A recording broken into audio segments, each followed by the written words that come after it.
If you were born between 1990 and 2005, you will be classed as either millennial or Gen Z. But I have a more accurate name for you. The Broken Promise generation. I was born in 97 and that makes me 27 at the time of recording this. And growing up, there were certain promises made to me about life and my future.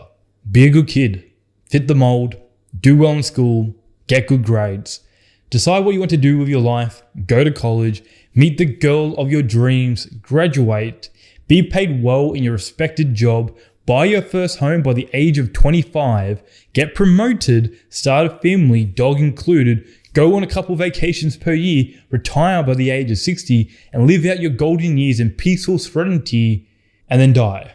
I was told if I worked hard, if I did what I was told, if I played by your rules, then this is what I would receive. That was a lie. As we know, reality is far different. So in this video, we're going to talk about what these broken promises were and what you can do about it. As I go through this, if I come across as a bit resentful, it's because I am. When you're a kid and you look up to these adults around you, you kind of expect them to know what they're doing. But then as you get older and you learn more about yourself and more about the world, you have two realizations. The first is, holy shit, I don't know anything. And the second is, holy shit, no one else knows anything either.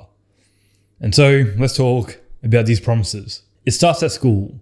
School did more than tell you what you needed to learn. School taught you how to think, how to conform, how to fit the mold you were assigned. You were being prepared for a world that needed obedient soldiers, compliant citizens, civil servants, and well-behaved workers. It's crazy to think that you were expected to decide what you're going to do with your life by the age of 18. Most of you chose college, even though it is severely overpriced. In 1980, tuition was $5,000. Today, it's closer to $30,000. That is adjusted for inflation, by the way. You were told your degree will guarantee you a high-paying job. No. 52% of graduates are working jobs that do not require a college degree, and 75% of them remain in that situation for more than 10 years. Those who get jobs find they are paid the same, sometimes less than bartenders and servers. You paid more for a degree and have gotten less out of it than everyone else that came before you. Most of you have a goal of eventually owning your first home. And unfortunately for us, that dream is slipping away. In 1980, the average home cost $76,000. Today, the average is $500,000. There has been a large divergence between the number of 60-year-old homeowners and 35-year-old homeowners, and it's only going to get harder for us. Every year, you get poorer. Inflation and rising cost of living continues to outpace pay rises. Most of you reading this won't retire in your lives. You will be working until you die. But maybe you'll meet some great people along the way. And I sincerely hope you do. But if your experiences matches the statistics, that is unlikely. When Gen Z is asked how many close friends do you have, the most common answer is 0. 50% of Gen Z adults have never been in a relationship. Gen Z is not dating. People are not getting married. Birth rates are plummeting. We've been tricked into living lives of connected solitude, and we are lonelier now than ever before. It is no wonder why Gen Z is called the Doomer generation. The game was rigged against us. Until now. I remember being at university and I was having a conversation with one of my really good friends, and she was explaining to me about how she was starting to question everything she was told when she was growing up. Things like what success actually is, what she needed to pursue in her life, what goals she needed to aim at. She began to question all of it because she began to realize that she didn't need to. And I want to start this section by getting you guys to understand that it wasn't necessarily because of ill intent, but it's because the world has been changing so rapidly that human psychology can't keep up. Moore's law states the number of transistors in a microchip doubles every 2 years. Developments in technology is exponential, but developments in human psychology is not. The beliefs given to you about the world no longer apply because that world does not exist anymore. When you go from school to college to your first job and then to the rest of your career, you progressively get more and more specialized to doing one thing. You are no better than the pasta butter robot from that episode in Rick and Morty. What is my purpose? You pass butter.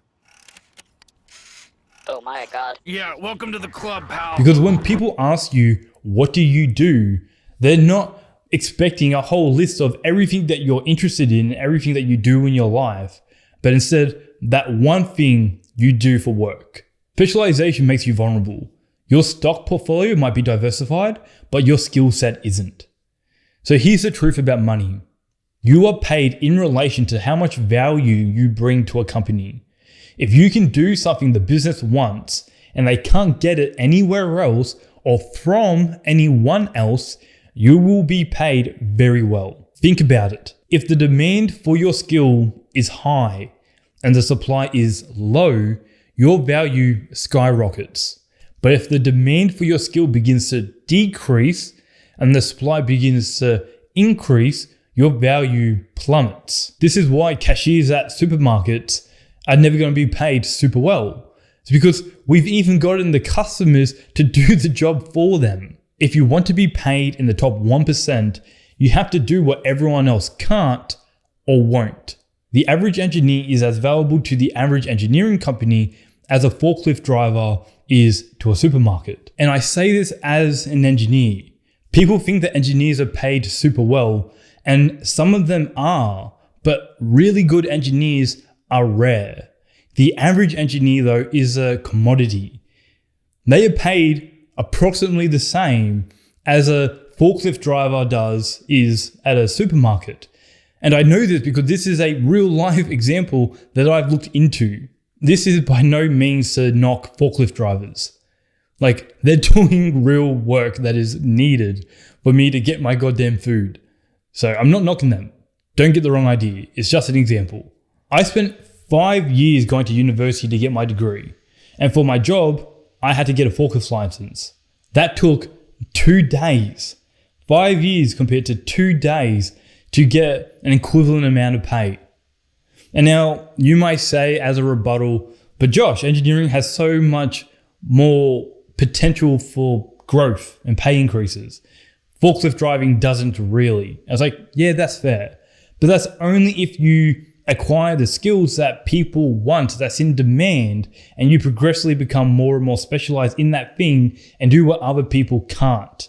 And as you do that, you get more and more vulnerable to changes in the economy, markets, and also changes in technology. The work that I do at my job for engineering is so highly specialized that if I was to leave this job, most of the really technical skills that I've learned will not be applied anywhere. It's not a great position to be in. Automation destroyed manufacturing jobs. AI is going to replace a lot of specialist jobs in a lot of sectors. There's a reason why tradies, that's Australian for tradespeople, are paid way more than university graduates. There is a shortage of people, usually men, doing real shit. The world needs people to build buildings, tar roads, and lay pipes. They are solving problems people need, and only they can do it. There is no artificial intelligence robot that is building the apartment building next to mine. It's people. You can carve your own path instead of following the plan assigned to you, but you need to aim at the problems in front of you. So let's talk about how to take back control of your life, and also how I tend to frame carving my own path of my own life. And to start off this section, there's a quote from Alan Watts that I think really hits the nail on the head here. Sensible people do what they love for a living. For the first time ever, it is possible for you to follow your curiosity and your interests, multiple of them, and thrive. There's a quote from Dean Coe that I think is an absolute killer of a line when talking about this topic. Knowledge not found in schools is a source of money not found in employment. Self-education is a key. And when I am self-educating, I really have 2 different goals. The first goal is to understand myself better, a process of self-discovery of what I want in my life and what I don't want. What projects do I want to work on? What motivates me? What my weaknesses are? What are my insecurities and why are they present? You get the idea. The second goal is to understand the world better. You are a player in this game whether you like it or not. That means you have to play on the field you are on. What does your competition who are doing better than you know that you don't? Understand the game. Aim at problems in your life. Aim at problems in other people's lives. That's how you win. When we look at the most common problems in most people's lives and the promises that were broken to us, we can really categorize all these problems into 3 main groups. Problem 1, you don't earn enough to be free. A lot of what we talked about today is dependent on money. Your freedom to control your time and actions is dependent on money. I don't care how you feel about it, this is a fact. Fortunately, there are so many options for you to decide how you're going to be paid more money. Remember, your value skyrockets when you can solve problems in demand when the supply is low. You can do this by becoming a specialist for someone else or for yourself. But you can also do this by becoming a generalist. It's crazy to think that we can be paid for sharing ideas in the form of a newsletter, YouTube videos, and podcasts. The internet has become a public journal that people can add to. The things you have learned to solve your own problems, if shared effectively, can be extremely valuable to others. This is the journey that I have decided for myself. When I was at university, I was thinking quite often about, is engineering really what I want to do? And recently I've been introduced to the concept of your life's work. Coincidentally, this is what I've chosen to do with this YouTube channel. I want to solve the problems in my own life by understanding myself better and understanding the world better, and then being able to share those ideas with you on this channel and also in my newsletter. If I do this well, if I become really successful in what I'm aiming at here, then I'll be able to generate more wealth and more money than I would in any job. So if you have any ambition of solving the problems in your own life, sharing those solutions on the internet, on social media, and then being able to make businesses out of it, then this is the journey that we're on together. And I'm going to be sharing the entire process as we grow because this is the beginning. Problem 2, you are lonely as fuck. Loneliness is a silent pandemic. And since you got to hear in the video, I think there's a pretty high chance that you feel alone at least some of the time. Maybe you don't have many friends, or maybe your dating life is non-existent, or you feel like you don't fit in, or maybe it's all 3. If you have ambition, it's really easy to pull yourself further into your work. That rings true for me quite a lot.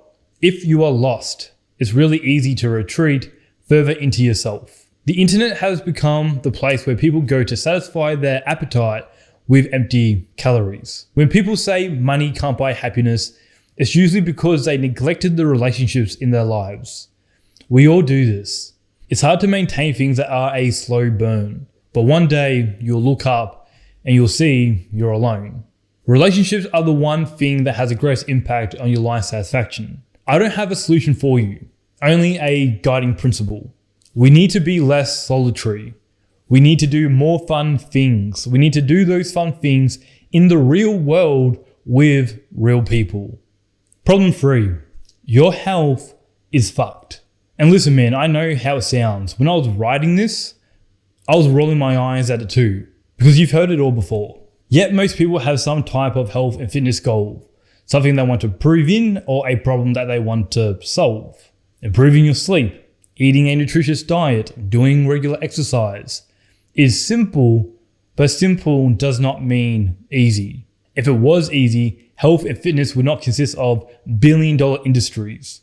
Not a billion-dollar industry, billion-dollar industries. Multiple, not one, many.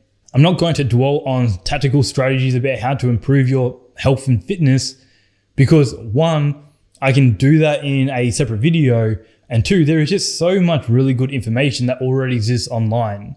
What I really want to get to is the main point of talking about all of this. It doesn't matter that the promises have been broken. You have the ability to take control of your wealth, your relationships, and your health. The tools have never been more valuable. All you need to do is to figure it out. Because if you really think about it, if you solve your money problems to the extent that you gain control over your own time, you solve your relationship problems, that you had meaningful connections with people that actually matter to you, and you were inside a healthy body, what more could you want? You've won. Bro, if you've achieved those three things, you've won. And so the general process, I think at the moment, and this might change as I change and as I develop, is to aim at the problems that resonate with you the most.